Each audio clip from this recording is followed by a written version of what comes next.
Louvado seja nosso Senhor Jesus Cristo. Vamos dar continuidade ao nosso comentário ao Evangelho de São Mateus, 87º encontro.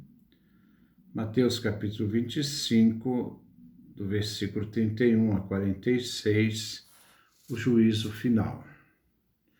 Ouçamos nossa leitura. Quando o Filho do Homem vier na sua glória, acompanhado de todos os anjos, então se assentará em seu trono glorioso. Todos os povos da terra serão reunidos diante dele e ele separará uns dos outros, assim como o pastor separa as ovelhas dos cabritos. E colocará as ovelhas à sua direita, os cabritos à sua esquerda. Então o rei dirá aos que estiverem à sua direita: Venham vocês que são abençoados por meu Pai. Recebam como herança o reino que meu Pai lhes preparou desde a criação do mundo. Pois eu estava com fome e vocês me deram de comer.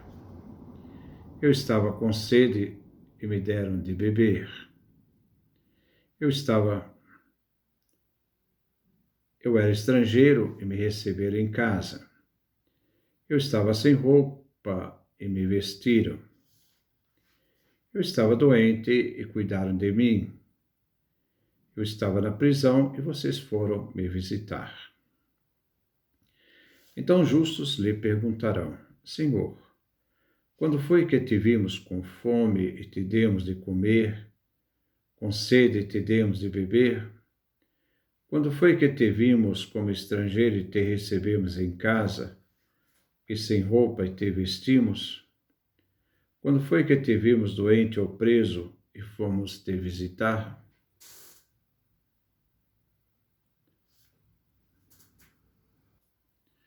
Então o rei lhes responderá: Eu garanto a vocês, todas as vezes que vocês fizeram isso a um dos menores de meus irmãos, foi a mim que o fizeram. Depois o rei dirá aos que estiverem à sua esquerda: Afastem de mim, malditos, vão para o fogo eterno, preparado para o diabo e seus anjos. Porque eu estava com fome e vocês não me deram de comer. Eu estava com sede e vocês não me deram de beber. Eu era estrangeiro e vocês não me receberam em casa. Eu estava sem roupa e não me vestiram.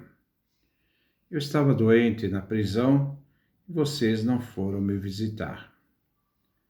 Também estes responderão: Senhor, quando foi que te vimos com fome ou com sede, como estrangeiro ou sem roupa, doente ou preso e não te servimos? Então o rei responderá a esses: Eu garanto a vocês, todas as vezes que vocês não fizeram isso a um desses pequeninos, foi a mim que não o fizeram. Portanto, estes irão para o castigo eterno, enquanto os justos irão para a vida eterna. Esta é a nossa leitura que nós vamos refletir no dia de hoje. Versículo 31. Quando o Filho do Homem vier na sua glória, acompanhado de todos os anjos, então se assentará em seu trono glorioso. Este é o discurso final sobre o fim dos tempos. Não se trata aqui de uma parábola, nem mesmo de uma advertência profética, chamando a conversão. Nem uma ameaça ao juízo, nem uma descrição do que acontecerá na consumação dos séculos. Esses versículos são resumos da doutrina das exigências do Evangelho diante do juízo. Esses versículos falam do juiz e dos que serão julgados. Na figura de Jesus Messias e juiz, concentra-se a profissão de fé da Igreja em Cristo Jesus. A pessoa de Jesus e sua mensagem receberão naquela hora a sua confirmação irrecorrível. E os que são julgados receberão o conhecimento específico de si mesmos e do que fizeram em vida, o que construíram. Jesus é aquele que senta no trono e exercerá o julgamento. O resultado depende do que se fez e viveu em vida. O Filho do Homem, unido com seus anjos, recorrem à imagem de Daniel, capítulo 7, versículo 14. Aquele que subiu aos céus está na sua glória com todos os anjos e senta-se no trono. Versículo 32. Todos os povos da terra serão reunidos diante dele, e ele separará uns dos outros, assim como o pastor separa as ovelhas dos cabritos. Aparece aqui a imagem do pastor juiz. Jesus, como pastor, procurou reunir as ovelhas espalhadas da casa de Israel. E as ovelhas não quiseram. Agora, Jesus, pastor, está com plenos poderes. Não é o pastor que procura com humildade, buscando a ovelha perdida, até resgatá-la. Não é aquele que se compadece com os pecadores e aflitos que estão cansados sob o peso da vida. Agora ele é pastor, rei e juiz. Pastor munido com grande bastão, munido de ponta de ferro, divide o rebanho entre ovelhas e cabritos. Todas as nações serão reunidas diante dele. Ele é o pastor universal, de todos os povos, incluindo judeus e pagãos, todo mundo habitado. O julgamento inclui cristãos, judeus, pagãos. Os pagãos e judeus, como os cristãos, serão separados como o trigo e a palha, Mateus capítulo 3, versículo 12, e o joio e o trigo, Mateus capítulo 13, versículo 24 a 30. Versículo 33. E colocará as ovelhas à sua direita e os cabritos à sua esquerda.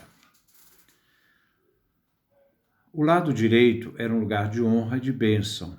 Gênesis capítulo 48, versículo 13 a 20, Salmo capítulo 110, versículo 1. Devemos ver o que diz o livro do Eclesiastes, capítulo 10, versículo 2, onde se faz a diferença entre a escolha do sábio e do nécio. O esquerdo era o lado negativo, o lado amaldiçoado. Versículo 34. Então o rei dirá aos que estiverem à sua direita: venham vocês, que são abençoados por meu Pai. Recebam como herança o reino que meu Pai lhe preparou desde a criação do mundo. O texto inicia falando do Filho do Homem, do pastor e agora do rei. Ele é o rei, embora na sua vida terrena sua realeza estivesse oculta. A realeza só se tornou conhecida pela inscrição da cruz, Mateus capítulo 27, versículo 37. O sinal também veio pelo manto vermelho, real, pelo cajado, ou melhor, pelo cetro que puseram na mão de Jesus, uma cana, uma vara, e por coroa, uma coroa de espinhos. São os pagãos romanos que coroam Jesus. Agora, sobre o manto de Jesus, sobre a sua coxa, tem escrito o seu nome, Rei dos Reis, Senhor dos Senhores. Apocalipse capítulo 19, versículo 16. O reino de Deus está preparado desde a criação do mundo. Toda a culpa humana e todas as maldades da história não conseguiram desviar o reino da grande meta divina. Recebam como herança o reino. Estes tomarão posse da herança, são os benditos do Pai. Alguém já tomou posse dessa herança no meio da história quando ressuscitou dos mortos e foi constituído herdeiro universal, isto é, Jesus. As ovelhas são também herdeiras de Deus e co-herdeiras em Cristo. Romanos capítulo 8, versículo 17. É o chamado de Jesus à participação do reino eterno de Deus. E ele diz: venham. Versículo 35. Pois eu estava com fome e vocês me deram de comer, eu estava com sede e me deram de beber, eu era estrangeiro e me receberam em sua casa. Esta cena podemos referir a todo o ensino do Evangelho. Ao satisfazer a necessidade dos discípulos em missão, é receber o próprio Jesus. Estava com fome. Podemos ver em Mateus capítulo 12, versículo de 1 a 8, Mateus capítulo 14, versículo 3 a 21, Mateus capítulo 15, versículo 32 a 39. Lembra Jesus dizendo: quem vos recebe, a mim recebe, e quem me recebe, recebe aquele que me enviou. Mateus capítulo 10, versículo 40. Aquele que por amor recebe uma criança, é a mim que recebe. Mateus 18, versículo 5. Vemos evidenciar o serviço da caridade para com o próximo. Jesus enumera todas as obras de caridade comuns: a fome, denuncia a ganância da elite, que não se preocupa na partilha, aquilo que tem. Matar a fome é uma experiência de humanidade de vida cristã. Com sede, no Evangelho de Jesus refere à acolhida dos discípulos em missão. Mateus capítulo 10, versículo 42.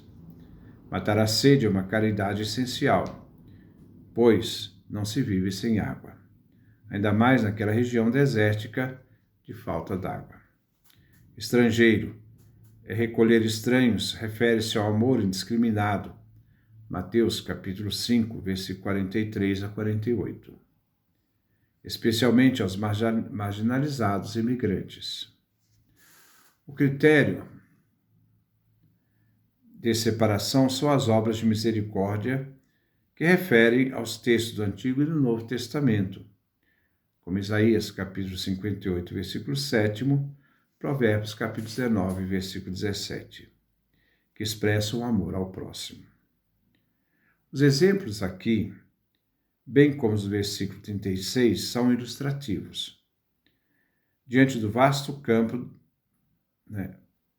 do qual estão o grito dos indefesos, sofredores, marginalizados, oprimidos, explorados e perseguidos. A caridade é o critério que serve de base ao juízo. Os homens são julgados segundo a ajuda que tiverem prestado ou não aos necessitados. Versículo 36. Eu estava sem roupa e me vestiram, eu estava doente e cuidaram de mim, eu estava na prisão e vocês foram me visitar. O fundamento é o amor ao próximo. Serão julgados segundo a parábola do bom samaritano, Lucas capítulo 10, versículo 29 a 37. Como vemos a imagem daquele que desce de Jerusalém e vai para Jericó, e cai nas mãos dos assaltantes, os maus. A indiferença dos levitas e sacerdotes, enquanto o samaritano, inimigo do povo judeu, usa da caridade. Foi justamente este que cuidou daquele que caiu nas mãos dos maus. Vestir o nu é amor indiscriminado diante de uma necessidade vital. Cuidar do enfermo faz lembrar Jesus que age em favor dos enfermos com caridade, amor e compaixão. Visitar os prisioneiros é providenciar comida, bebida e roupas, diante de situação da época de prisioneiros que eram desumanizados. Essas ações se opõem às práticas cultuais dominantes. No Império, os idosos eram abandonados para morrer. Deve se preocupar com os necessitados e as necessidades dos outros, não com a honra ou bondade daquele que doa. Entre as condições precárias da época de uma vida nas cidades anti-higiênicas, superpovoadas, de provisão irregular, inadequada de alimento, água, diante de águas inadequadas, epidemias, de miséria total, de pobreza, os discípulos devem usar os recursos que têm para satisfazer as necessidades básicas do ser humano. Versículo 37, 38 e 39.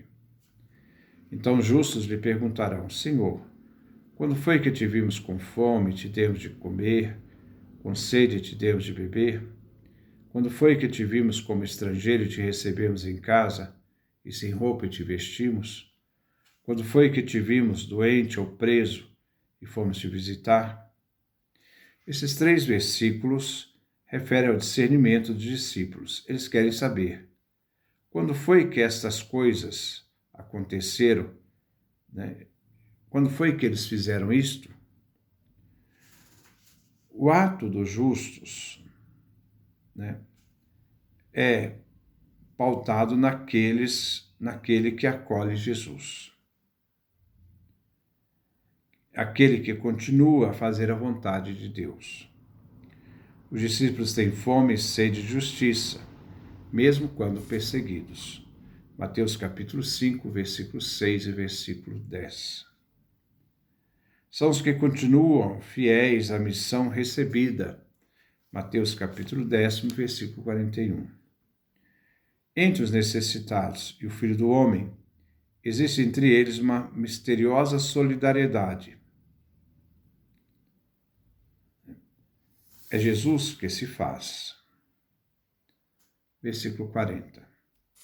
Então o rei lhe responderá: Eu garanto a vocês, todas as vezes que vocês fizeram isso a um dos menores dos meus irmãos, foi a mim que vocês fizeram. Existe uma identificação de Jesus com um desses menores. É o tema central da mensagem. Menor no Evangelho relacionado em várias cenas. Refere-se aos discípulos vulneráveis, marginalizados. São aqueles que, como crianças, se humilham. Mateus capítulo 18, versículo 6. São os preciosos de Jesus. Mateus capítulo 18, versículo 10 a 14. O menor é presença real de Jesus. Muitos, sem conhecer a presença de Jesus, se ajustam aos valores do reino dos céus, na esfera do amor ao próximo, decidindo o destino deles. Estes são irmãos. Aqui não se quer restringir unicamente aos discípulos a qualidade de irmão, como fazem os judeus, porque para o judeu o irmão é o outro judeu. Mas para anunciar a relação que une Jesus a qualquer homem necessitado, sem restrição de etnia ou raça, identificando o auxílio ao carente com o amor de Cristo. Qualquer ser humano é objeto de um dever ético de ajudá-lo. Versículo 41. Depois o rei dirá aos que estiverem à sua esquerda: Afastem-se de mim, malditos. Vão para o fogo eterno preparado para o diabo e seus anjos. Os cabritos aqui são os malditos. O destino deles é diferente das ovelhas, que são benditas e justas. O fogo marca o lugar da condenação. É reservado para aqueles que não fazem a vontade de Deus, que resistem aos planos divinos. Eles são anjos, isto é, agentes do diabo, que se opõem a Deus. Afastar aqui se opõe àquela expressão vinde, benditos, que se refere aos justos. Eles viram os necessitados e não agiram em favor deles. Versículo 42, 43. Porque estava com fome e vocês não me deram de comer, eu estava com sede e não me deram de beber, eu era estrangeiro e vocês não me receberam em casa, eu estava sem roupa e não me vestiram, eu estava doente ou na prisão e vocês não foram me visitar. Nesses 2 versículos, a recusa de se sensibilizar e ajudar o outro traz-lhes as consequências das escolhas que fizeram. Temos nesses versículos 5 nãos. 5 recusas para 6 atitudes. O fechar-se em si, fechar os olhos, ser indiferente ao outro, traz consequências. Isto espelha as escolhas, as escolhas feitas daqueles que se fecham à caridade. Eles viram, mas não ajudaram, não praticaram a caridade.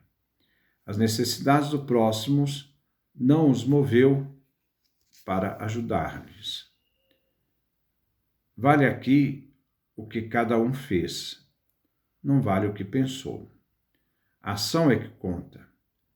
Não bastam, sentimentalismos, lamúrias, comiserações. Com aqueles que sofrem, é preciso gestos concretos.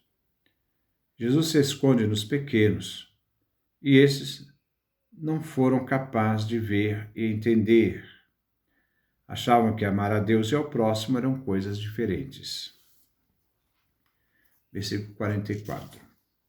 Também estes responderão: Senhor, quando foi que te vimos com fome ou com sede, como estrangeiro ou sem roupa, doente ou preso, e não te servimos? Revela a cegueira deles. Não foram capazes de perceber que, na pessoa do pequeno, estava Jesus. Querem se justificar afirmando de que nada sabiam ou ignoravam. A pergunta revela o fracasso para quem não reconhece Jesus em qualquer lugar. Eles não serviram aos necessitados. Agindo assim, não reconheceram a autoridade de Jesus em suas vidas. Versículo 45. Então o rei responderá a esses: Eu garanto a vocês. Todas as vezes que vocês não fizeram isso a um desses pequeninos, foi a mim que vocês não fizeram. Ao não agir em favor dos pequenos, menores, necessitados, foi uma recusa a agir em favor do próprio Senhor Jesus. O não agir vai colocá-los na situação de excluídos. Versículo 46. Portanto, esses irão para o castigo eterno, enquanto os justos irão para a vida eterna. Os cabritos, os malditos, os que são afastados, anjos do diabo, vêm chamados aqui de estes, isto é, eles não são nomeados. Só uso o demonstrativo para falar deles e do destino deles, o castigo eterno. Enquanto as ovelhas, os benditos, os justos, aqui nomeados, são nomeados de justos. Aqui tem nome, são justos. Terão outro destino, que o destino é a vida eterna. A vida eterna para aqueles que participarão do pleno reino de Deus, desfrutando da presença de Deus que é eterna. O castigo eterno é morte eterna, fogo, escuridão, choro e ranger de dentes. Que Deus nos dê a sua graça, a sua bênção, sua face resplandeça sobre nós.